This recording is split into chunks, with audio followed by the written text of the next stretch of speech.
Hi friends, ಎಲ್ಲರಿಗೂ ನಮಸ್ಕಾರ. ರೇಖಾ ಅಡುಗೆ ಚಾನಲ್ಗೆ ಸ್ವಾಗತ. ಪ್ಲೀಸ್ ನಮ್ಮ ಚಾನಲ್ನ ಸಬ್ಸ್ಕ್ರೈಬ್ ಮಾಡಿ, ಹಾಗೆ ಪಕ್ಕದಲ್ಲಿರೋ ಬೆಲ್ ಐಕನ್ ಕೂಡ ಕ್ಲಿಕ್ ಮಾಡ್ಕೊಳ್ಳಿ. ಬನ್ನಿ, ಇವತ್ತು ನಾನು ಮಾಡ್ತಾ ಇರೋಂಥ ರೆಸಿಪಿ ಒಂದು ಈಸಿಯಾಗಿ ವೆಜಿಟೇಬಲ್ ರೋಟಿ ಮಾಡೋದು ತೋರಿಸ್ಕೊಡ್ತೀನಿ. ಈ ವೆಜಿಟೇಬಲ್ಗೆ ನಾನು ಇವತ್ತು ಯೂಸ್ ಮಾಡ್ತಾ ಇರೋಂಥ ಆಟ ಬಂದ್ಬಿಟ್ಟು ಆಶೀರ್ವಾದ್ ಶುಗರ್ ರಿಲೀಸ್ ಕಂಟ್ರೋಲ್ ಆಟ. ಇದರಲ್ಲಿ ನ್ಯೂಟ್ರಿಷನ್ ಇದೆ ಮತ್ತು ಇದು ಹೆಲ್ತ್ ಕೂಡ ಒಳ್ಳೆಯದೇ. ಸೊ ಇದನ್ನು ನೀವು ಎಂಜಾಯ್ ಮಾಡ್ಕೊಂಡು ತಿನ್ನುವ ಜೊತೆಗೆ ಒಂದು ಆರೋಗ್ಯ ಕೂಡ ಒಳ್ಳೆಯದು ಮತ್ತು ಡಯಾಬಿಟಿಸ್ ಕೂಡ ಒಳ್ಳೆಯದು ಅಂತ ಹೇಳ್ಬೋದು. ಯಾಕಂದರೆ ಇದರಲ್ಲಿ ಯೂಸ್ ಮಾಡಿರೋಂಥ ಇಂಗ್ರೀಡಿಯೆಂಟ್ಸ್ ಆ ಥರ ಇದೆ. ಸೊ ಇವತ್ತು ನಾನು ತಗೊಂಡಿರೋದು ಸುಮಾರು 1 ಕಪ್ ಆಗೋಷ್ಟು ಆಟ ತೊಗೊಂಡಿದ್ದೀನಿ, ಅಂದರೆ ಗೋಧಿ ಹಿಟ್ಟು, ಸುಮಾರು ಒಂದು 1/4 kg ಆಗೋಷ್ಟು. ಇನ್ನು ಉಳಿದಿರೋ ಇಂಗ್ರೀಡಿಯೆಂಟ್ಸ್ ನೋಡೋಣ. ಒಂದು 3 ಟೇಬಲ್ ಸ್ಪೂನ್ನ ಕ್ಯಾರೆಟ್ನ ತುರಿದಿಟ್ಕೊಂಡಿದ್ದೀನಿ ನಾನು, 1 ಆಲೂಗಡ್ಡೆ ತುರಿದಿಟ್ಕೊಂಡಿದ್ದೀನಿ, 1 ಈರುಳ್ಳಿನ ಚಿಕ್ಕ ಚಿಕ್ಕದಾಗಿ ಕಟ್ ಮಾಡಿ ಇಟ್ಕೊಂಡಿದ್ದೀನಿ, ಒಂದು 3 ಟೇಬಲ್ ಸ್ಪೂನ್ ತೆಂಗಿನಕಾಯಿ, ಹಸಿ ತೆಂಗಿನಕಾಯಿನ ತುರಿದಿಟ್ಕೊಂಡಿದ್ದೀನಿ, ಅರ್ಧ ಟೀ ಸ್ಪೂನ್ ಜೀರಿಗೆ, ಅರ್ಧ ಟೀ ಸ್ಪೂನ್ ಶುಂಠಿನ ತುರಿದಿಟ್ಕೊಂಡಿದ್ದೀನಿ, 1 ಹಸಿರು ಮೆಣಸಿನ್ಕಾಯಿನ ಚಿಕ್ಕ ಚಿಕ್ಕದಾಗಿ ಕಟ್ ಮಾಡಿ ಇಟ್ಕೊಂಡಿದ್ದೀನಿ, ಅರ್ಧ ಟೀ ಸ್ಪೂನ್ ಆಗೋಷ್ಟು ಅಚ್ಚಕಾರದ ಪುಡಿ, ಖಾರಕ್ಕೆ ನೋಡಿ ಹಾಕ್ಕೊಳ್ಳಿ, ಕೊತ್ತಂಬರಿ ಒಂದು 2 ಟೇಬಲ್ ಸ್ಪೂನ್ ಕಟ್ ಮಾಡಿರೋದು, ರುಚಿಗೆ ತಕ್ಕಷ್ಟು ಉಪ್ಪು ಮತ್ತು ಮಾಡೋದಕ್ಕೆ ಎಣ್ಣೆ. ಈಗ ಹೇಗೆ ಮಾಡೋದಂತ ನೋಡೋಣ ಬನ್ನಿ. ಈಗ ಒಂದು ಬೌಲ್ಗೆ ನಾನು ಇವತ್ತು ಆಶೀರ್ವಾದ್ ಶುಗರ್ ರಿಲೀಸ್ ಕಂಟ್ರೋಲ್ ಆಟ ಹಾಕ್ಕೊತ ಇದ್ದೀನಿ, ಸುಮಾರು ಒಂದು 1/4 kg ಆಗೋಷ್ಟು. ಇದಕ್ಕೆ ಉಳಿದಿರೋಂಥ ಇಂಗ್ರೀಡಿಯೆಂಟ್ಸು ಕ್ಯಾರೆಟ್ ಹಾಕ್ಕೊತ ಇದ್ದೀನಿ. ಆದಷ್ಟು ತರಕಾರಿನ ತೆಳ್ಳಗೆ ತುರ್ಕೊಳ್ಳಿ, ಮತ್ತು ಇದಕ್ಕೆ ನೀವು ಬೇಕಂದರೆ ಕ್ಯಾಪ್ಸಿಕಮ್ಮು ಮತ್ತು ಎಲೆಕೋಸು ಕೂಡ ಹಾಕ್ಕೋಬೋದು. ಈಗ ಆಲೂಗಡ್ಡೆ ಹಾಕ್ಕೊತ ಇದ್ದೀನಿ. ಆಲೂಗಡ್ಡೆಯಲ್ಲೂ ನೀರಿನಂಶ ಇರುತ್ತೆ, ಈರುಳ್ಳಿನಲ್ಲೂ ನೀರಿನಂಶ ಇರುತ್ತೆ, ನೋಡ್ಕೊಂಡು ಮಿಕ್ಸ್ ಮಾಡ್ಕೋಬೇಕಾಗುತ್ತೆ. ಮತ್ತು ತೆಂಗಿನಕಾಯಿ ಹಾಕ್ಕೊತ ಇದ್ದೀನಿ. ತೆಂಗಿನಕಾಯಿ ಹಾಕೋದ್ರಿಂದ ರೊಟ್ಟಿಗೆ ತುಂಬಾ ಟೇಸ್ಟ್ ಇರುತ್ತೆ ಮತ್ತು ಡ್ರೈ ಕೂಡ ಆಗೋದಿಲ್ಲ, ಸಾಫ್ಟಾಗಿ ಇರುತ್ತೆ. ಮತ್ತು ಶುಂಠಿ ಹಾಕ್ಕೊತ ಇದ್ದೀನಿ. ನಿಮಗೆ ಶುಂಠಿ ಚಿಕ್ಕ ಚಿಕ್ಕದಾಗಿ ಕಟ್ ಮಾಡಿ ಕೂಡ ಹಾಕೋಬೋದು. ಇಲ್ಲಿ ತುರಿದು ಹಾಕ್ಕೊತ ಇದ್ದೀನಿ ನಾನು. ಖಾರದ ಪುಡಿ ಹಾಕ್ಕೊತ ಇದ್ದೀನಿ. ಹಾಕ್ಕೊಂಡು ಇದಕ್ಕೆ ಒಂದು ಸ್ವಲ್ಪ ಉಪ್ಪು ಹಾಕೊಳ್ಳೋಣ. ಉಪ್ಪು ಖಾರ ಚೆಕ್ ಮಾಡ್ಕೊಳ್ಳಿ, ಸ್ವಲ್ಪ ಖಾರ ಇದ್ದರೆ ಕೂಡ ಚೆನ್ನಾಗಿರುತ್ತೆ.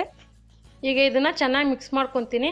ಆ ತರಕಾರಿನಲ್ಲಿರೋಂಥ ನೀರಿನ ಅಂಶ ಎಲ್ಲ ಚೆನ್ನಾಗಿ ಹಿಟ್ಟಿಗೆ ಇಟ್ಕೊಳ್ಳುತ್ತೆ, ಮತ್ತು ಇದು ನೀರು ಕೂಡ ಜಾಸ್ತಿ ತೊಗೊಳೋದಿಲ್ಲ, ಯಾಕಂದರೆ ಆಲೂಗಡ್ಡೆ ಈರುಳ್ಳಿ ಎಲ್ಲ ನೀರಿನ ಅಂಶ ಇರುತ್ತೆ. ಇದಕ್ಕೊಂದು 2 ಟೇಬಲ್ ಸ್ಪೂನ್ ಆಗೋಷ್ಟು ಎಣ್ಣೆ ಹಾಕ್ಕೊತ ಇದ್ದೀನಿ. ಎಣ್ಣೆ ಹಾಕೋದ್ರಿಂದ ರೊಟ್ಟಿ ಕೂಡ ಸಾಫ್ಟಾಗಿರುತ್ತೆ ಮತ್ತು ಎಕ್ಸ್ಟ್ರಾ ಎಣ್ಣೆ ಬೇಕಾಗಿರೋದಿಲ್ಲ ರೊಟ್ಟಿ ಬೇಯಿಸೋವಾಗ. ಸೊ ಹಂಗಾಗಿ ಇದನ್ನು ಚೆನ್ನಾಗಿ ಮಿಕ್ಸ್ ಮಾಡಿಕೊಂಡು ಸ್ವಲ್ಪನೇ ನೀರು ಹಾಕ್ಕೊಂಡು ನಾರ್ಮಲ್ ಚಪಾತಿ ಹಿಟ್ಟು ಕಳಿಸ್ತೀರಲ್ಲ ಅದಕ್ಕಿಂತ ಸ್ವಲ್ಪ ಸಾಫ್ಟಾಗಿ ಕಲಿಸ್ಕೊಳ್ಳಿ, ಯಾಕಂದರೆ ರೊಟ್ಟಿ ತಟ್ಟಕ್ಕೆ ಈಸಿ ಆಗಬೇಕು.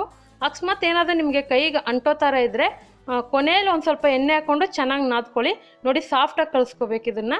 ಸೊ ಇವಾಗ ಚೆನ್ನಾಗಿ ಕಲಿಸ್ಕೊಂಡಿದ್ದೀನಿ ನೋಡಿ. ಇವತ್ತು ಯೂಸ್ ಮಾಡಿರೋಂಥ ಆಶೀರ್ವಾದ್ ಶುಗರ್ ರಿಲೀಸ್ ಕಂಟ್ರೋಲ್ ಆಟದಲ್ಲಿ ಫೈಬರ್ ಕಂಟೆಂಟ್ ಇರುತ್ತೆ, ಯಾಕಂದರೆ ಇದರಲ್ಲಿ ಮೆಂತ್ಯನೂ ಓಡಿಸಿರೋದ್ರಿಂದ ಐ ಫೈಬರ್ ಕಂಟೆಂಟ್ ಇರುತ್ತೆ. ಸೊ ಇದನ್ನು ಡಯಾಬಿಟಿಸ್ಗೆ ಆರಾಮಾಗಿ ನೀವು ಮಾಡಿಕೊಡ್ಬೋದು, ಡಯಾಬಿಟಿಸ್ ಕೂಡ ಒಳ್ಳೆಯದು. ಮತ್ತು ಇದನ್ನು ನೀವು ಒಂದು ಒಳ್ಳೆ ಹೆಲ್ತ್ ಲೈಫ್ ಸ್ಟೈಲ್ ಕೂಡ ಇದನ್ನು ಯೂಸ್ ಮಾಡ್ಕೋಬೋದು. ಸೊ ನಾರ್ಮಲ್ ಗೋಧಿ ಹಿಟ್ಟಲ್ಲಿ ನೀವು ಏನು ಮಾಡ್ತೀರೋ ಅದೇ ಥರ ಟೇಸ್ಟ್ ಕೂಡ ಇದರಲ್ಲಿ ಬರುತ್ತೆ. ಸೊ ಇವಾಗ ನೋಡ್ತಾ ಇರ್ಬೋದು, ಒಂದು ಮೀಡಿಯಮ್ ಆಗಿ ಉಂಡೆ ಕಟ್ಕೊತಾ ಇದ್ದೀನಿ. ನಿಮಗೆ ಯಾವ ಸೈಜಿಗೆ ಬೇಕೋ ಆ ಸೈಜಿಗೆ ಕಟ್ಕೊಳ್ಳಿ. ಇದನ್ನು ಚಿಕ್ಕದಾಗೂ ಮಾಡ್ಕೋಬೋದು, ದೊಡ್ಡದಾಗಿ ಕೂಡ ಮಾಡ್ಕೋಬೋದು. ಇವತ್ತು ನಾನು ರೊಟ್ಟಿ ತಟ್ಟೋದಕ್ಕೆ ಬಟರ್ ಪೇಪರ್ ಯೂಸ್ ಮಾಡ್ತಾ ಇದ್ದೀನಿ. ನಿಮಗೆ ಹತ್ರ ಏನಾದರೂ ಬಟರ್ ಪೇಪರ್ ಇಲ್ಲ ಅಂದರೆ ನಾರ್ಮಲ್ ಆಯಿಲ್ ಕವರ್ ಇರುತ್ತಲ್ಲ, ಎಣ್ಣೆ ಕವರು, ಅದರಲ್ಲಿ ಕೂಡ ನೀವು ತಟ್ಕೋಬೋದು. ಇಲ್ಲಾಂದರೆ ನೀವು ನಾರ್ಮಲ್ ಚಪಾತಿ ಲಟ್ಸೋ ಥರ ಕೂಡ ಲಟ್ಟಿಸ್ಕೋಬೋದು. ಅದೇ ಚಿಕ್ಕ ಚಿಕ್ಕದಾಗಿ ಮಾಡೋಕ್ಕಾಗುತ್ತೆ, ದೊಡ್ಡದಾಗಿ ಮಾಡೋಕ್ಕಾಗೋದಿಲ್ಲ. ತರಕಾರಿ ಎಲ್ಲ ಹಾಕಿರೋದ್ರಿಂದ ಅದು ಅಲ್ಲಲ್ಲಿ ಹೋಲ್ಸಾಗ್ಬಿಡುತ್ತೆ, ಅದಕ್ಕೋಸ್ಕರನೇ. ಈಗ ನೋಡಿ, ಲಟ್ಸೋದು ಕೂಡ ತೋರಿಸ್ತಾ ಇದ್ದೀನಿ. ಈ ಲಟ್ಸೋದಕ್ಕೆ ಒಂದು ಸ್ವಲ್ಪ ಎಣ್ಣೆ ಹಚ್ಕೊಂಡು ನಾರ್ಮಲಿ ಸ್ವಲ್ಪ ಲೈಟಾಗಿ ಪ್ರೆಸ್ ಮಾಡ್ಕೊಳ್ಳಿ, ಜೋರಾಗಿ ಪ್ರೆಸ್ ಮಾಡೋಕ್ಕೆ ಹೋಗಬೇಡಿ. ತೆಳ್ಳಗೆ ಮಾಡ್ಕೋಬೋದು, ತೀರಾ ದಪ್ಪಕ್ಕಂತನೆಲ್ಲ ತೆಳ್ಳಗೂ ಮಾಡ್ಕೊಳ್ಬೋದು.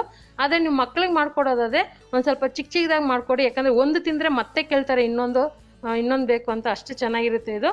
ಇವಾಗ ಹೆಂಚು ಕಾಯಕ್ಕೆ ಇಟ್ಟಿದೆ, ಹೆಂಚು ಕೂಡ ಕಾದಿದೆ. ಸೊ ಹೆಂಚು ಮೇಲೆ ಹಾಕ್ಕೊಂಡು ಇದನ್ನು ಕಡಿಮೆ ಉರಿನಲ್ಲೇ ಬೇಯಿಸ್ಕೊಳ್ಳಿ. ಐ ಫ್ಲೇಮಲ್ಲಿ ಇಟ್ಕೊಂಡು ಬೇಯಿಸೋಕೆ ಹೋದರೆ ಅದು ಸೀದೋಗ್ಬಿಡುತ್ತೆ.